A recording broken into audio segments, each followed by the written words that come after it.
we will cover verses 26 to 47 of chapter 1. These are 22 verses in all, and again are similar verses. After we have covered these verses, chapter 1, Arjun Vishad Yoga, or despondency of Arjun, will come to an end. I will translate each of the verses from 26 to 36. Then I will skip the next 9 verses and only share a brief summary of those.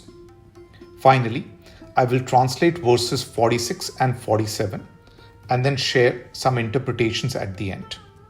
You might recall that in verse 25, Lord Krishna had driven Arjun's chariot to the center of the battlefield and said, "Look at all the Kauravas assembled here." Starting with verse 26. Tatra apashyat sthitan partha pitrin pitamahan acharyan matulan bhratrin putran potran sakhim tatha shvasuran suhridaschaiv seneho ubhyo api. Arjun saw everyone in front of him on the battlefield. He saw his elders, grandfathers, teachers, uncles, brothers, sons, friends, fathers-in-law, and well-wishers. Verse 27 is, Tan samiksha sa kaunteya sarvan bandhun avasthitan kripya parya avishto vishidan idam abravit. Seeing all his relatives and loved ones in front of him in the battlefield, Arjun was filled with remorse, and he said with a heavy heart, Arjuna Vach, Drishtva imam swajanam Krishna yuyutsum samupasthitam sidanti mam gatrani mukham cha parishishyati vepthuscha sharire me rom harshascha jayate gandivam sransate hastvat tvakchaiv va paridahyate न च शक्नोमि अवस्थातुम भ्रमतीव च मे मनः निमितानि च पश्यामि विपरीतानि Keshav. O Krishna, seeing all my friends and relatives in front of me, willing to fight in this battle with me, I am losing my strength. My limbs are failing. My mouth is drying. My body is shivering, and I am getting goosebumps. The Gandiv, which is Arjun's bow, is slipping from my hands. I feel that my skin is burning. I can't even stand on my feet. My mind is disoriented. I am seeing many evil omens. Then, verse 31 is, Nacha shreyon anupashyami hatva swajanam ahave, na kanshe vijayam Krishna, na cha rajyam sukhani cha. O Krishna, I am not seeing any good things or positives coming by killing my loved ones in this battle. I don't want any victory in this war. I also don't want the pleasures of a kingdom. Kim no rajen govind kim bhogah jiviten va yesham arthe kanchitam no rajyam bhoga sukhani cha ta ime avasthita yuddhe pranam tyaktva dhanani cha acharya pitra putra tathaiva cha pitamaha Matulah, Shvashurah, Pautrah, Syalah, Sambandhinah Tatha. What is the point of this kingdom, or even the life or happiness for which we are waging this war? All those for whom we want to get this kingdom, wealth and pleasures, are standing before me in this battlefield. And who are they? They are my teachers, my elders, my sons, my grandfathers. They are my uncles, my fathers-in-law, my grandsons, my brothers-in-law, and my relatives. These words show how sad and despondent Arjun has become. Etan na hantum ikchhami gnotapi madhusudana api tralyokya rajyasya heto kimnu mahikrite. I am not ready to kill them in this war, O Madhusudan, which is the name for Lord Krishna. Even if I was given all the 3 kingdoms, I will not kill them.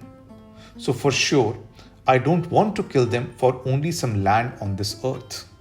Then verse 36 is, Nihatyadhat rashtran na ka priti syat janardana papam evashrayet asman hatvaitan atatayena. What happiness do I get by killing the sons of Dhritarashtra, O Janardana, which is the name for Lord Krishna? By killing these despots, I will only be sinning. So these are verses 26 to 36. Arjun keeps saying the same things from verses 37 to 45. He says that nothing can justify the killing of relatives. The entire family of Dhritarashtra are my relatives. I can never be happy by killing those that stand in front of me today. And those who are standing in front of me today have their rationality overcome with greed and desire. They are unable to realize that by killing their own, they will be sinning and destroying all the righteousness of our families. The entire righteousness and goodwill of our families, collected since time immemorial, will be destroyed. I will now go to verse 46. Yadi mam apratikaram ashastram shastrapanaya dhartarashtra rane hanyu tan me kshem taram bhavet. Even if these sons of Dhrashtra kill me in this battle, without my fighting back, using any weapons in response, I will find that better than me killing them. Sanjay Uvach, Evam Uktva Arjuna, Sankhe Rathopast Upavishat, Visrijya Sasharam Chapam, Shok Sangvigna Manasa. After saying this, Arjun despondently sat down in his chariot in the middle of the battlefield. The bow and arrows fell from his hand, and his entire mind was full of remorse. So that is verse 47. And you can see why this chapter is called Arjuna's despondency or despondency of Arjun, or Arjun Vishad Yoga. So these are the literal translations. I have said earlier that chapter 1 is metaphorically describing the righteous battle going on inside everyone between the positive forces and the negative forces. The positive forces are represented by knowledge, rational discrimination, and yoga, and the negative forces are represented by blind senses and unbridled desire. This metaphor is continuing in these verses. Paramahansa Yoganand says, when your mind is controlled by your blind senses, it is not easy to get out of that state, because you enjoy the momentary joys provided by blind senses, by ego, by unbridled desire. Just how Arjun is in love with his family and friends, you fall in love with the pleasures emanating from blind senses, ego, unbridled desires, and it is hard to get out of that. For example, if someone is a smoker and tries to quit, it is not that easy.